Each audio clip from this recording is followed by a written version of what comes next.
Hi friends, welcome to today's video, and today's video is all about how to play properly with your dog. A lot of people ask, yes, how do I really play good with my dog? So I build a lot of boundaries with my dog and the dog has fun and it's rewarding for the dog. And today I'm gonna show you different ways how I play with my dog and the pros and the cons of each way how to play with your dog. So for that purpose I have here a Frisbee that is throwable and it's very nice to throw, so it looks like this. So that goes very far. And of course I have my balls with the string and without a string that you can just throw. I have a Bite Tug where you can let the dog bite. You have two handles and you can do some play with your dog and you can pull and you can reward your dog with that. And I also have a big bite balloon, I call that a bite balloon, where I can reward my dog directly, indirectly, and I also have a string where the dog can bite and I can pull. So I'm gonna show you now the different ways to use those tools and how you can properly play with your dog. All the tools I will use in today's video you will also find in my online shop, which I will link you the link in the info box. And with every purchase you make, you're gonna support this channel to grow and always make sure to provide you with the best information and the best videos possible. Thank you. So the first option we have to play with a dog is this kind of thing. It's a Frisbee and it's made out of a soft material where the dog can really bite it. It's also good for the teeth. It cleans a little bit the teeth, like those balls, the yellow balls. And this is good for when you want to play with the dog and throw the reward very far. It's because it really slides through the air. But it's important that your dog is warmed up properly to avoid injuries. And it also takes some practice for you to really throw it in a good way and for the dog to catch it. And how that will look, I will show you now. Yeah. So, like I said, what's very important that you warm your dog up properly before. He's also already warmed up, and I'm going to show you how to throw it. So you see, it slides through the air, and to prevent injuries, you got to warm up your dog. So this is not hurtful for the dog, but always make sure that the dog's properly warmed up.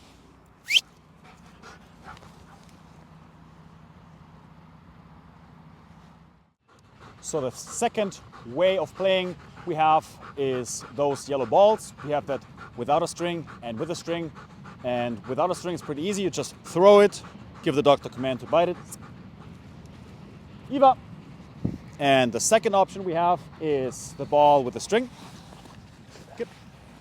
So here we can reward the dog by throwing the ball away, or we can reward the dog when we have it in the hand and use it as a tuck. You see, the dog is biting the ball, and we can make a tuck game out of that, just to make sure the dog has it properly, and we can pull a little bit and let the dog win. Now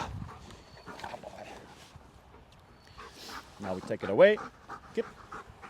Second option we have, we can just throw it away. So the next option we have is we can play with a tuck or a bite roll. I call that a bite roll. It looks like this, has two handles, and this is used for rewarding the dog when you have the tuck in your hand. You can pull on the two handles and you can reward the dog, and you can make a tuck game out of that, just pulling a little bit, let the dog win, or you can take it away from the dog, kip, let the dog bite again.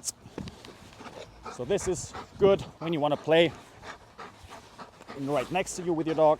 Kip. What you also can do is you can reward the dog through your legs.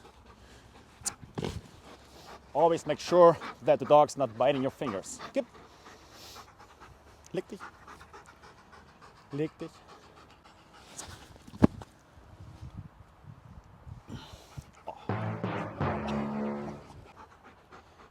And the last option we have is the big bite balloon, I call that.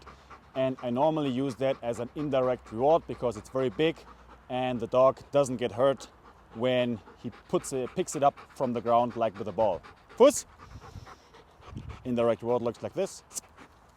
See, he goes and bites in the balloon.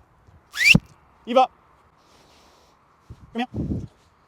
And the good thing also about that balloon is you have a handle and it's very big, so the dog has a lot of space to bite it, and you can prevent your fingers from getting bit. But you can also use it as a tug, like playing with you. And you see your fingers are far away from where the dog bites, so it's pretty safe to play with that. You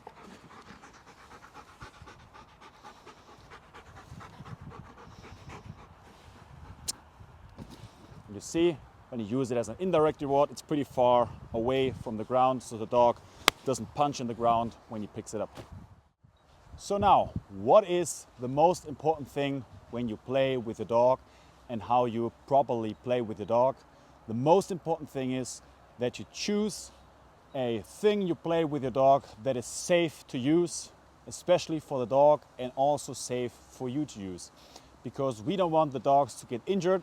We don't want the dogs to play with small balls that they might swallow. And we don't want to get hurt, bit in the fingers, bit in the feet, whatever.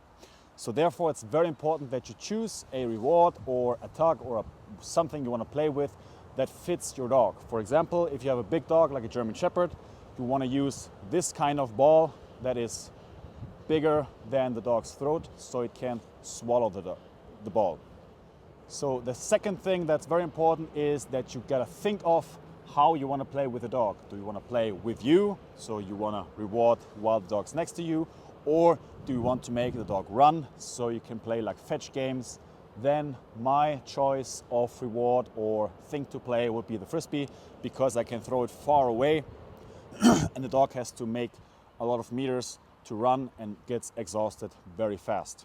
But what's very important, always make sure that you warm up your dog properly, because otherwise you might hurt the dog when the dog is jumping and is not grabbing the Frisbee, because as you see, it goes very fast and very far. So last but not least, it's very important that we use something to reward and to play with that the dog really likes. And to know what the dog really likes, we gotta ask our experts, and these are our dogs.